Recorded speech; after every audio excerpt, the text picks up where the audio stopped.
Magandang hapon mga kababayan, dito tayo sa gilid ng Heritage, no? Ang harap Baklaran. Shout out pala kay lahat nating mga viewers. Lalo na sa mga OFWs, no? Lagi nag-aantay ang mga pamilya nila, no? Dahil sa paghihirap sa ating bansa, mga kababayan.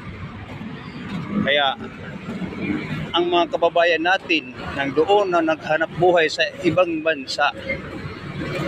Bakit? Ano ba ang mayroon sa ibang bansa nga dito sa ating bansa? Kung tutusin, mayroon namang hanap buhay. Dahil ba sa pagdadala sa ating bansa, nawala ang ating mga tinatawag ng karapatan, ganun ang ating bansa. Nawala ang ating karapatan sa bawat isa dahil sa pagdadala sa ating bansa.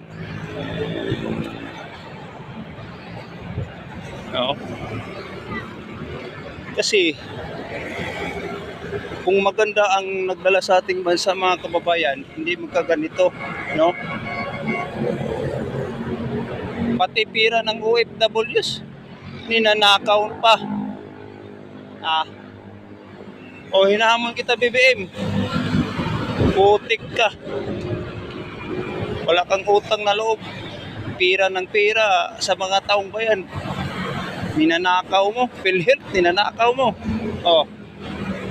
Ngayon nakikooperate ka na sa mga Duterte, makikayos ka. Bakit? Anong mayroon?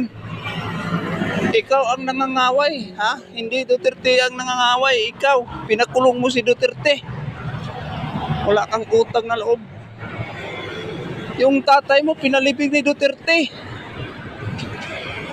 Tandaan mo, BBM. Ang taong bayan ay galit na sa iyo.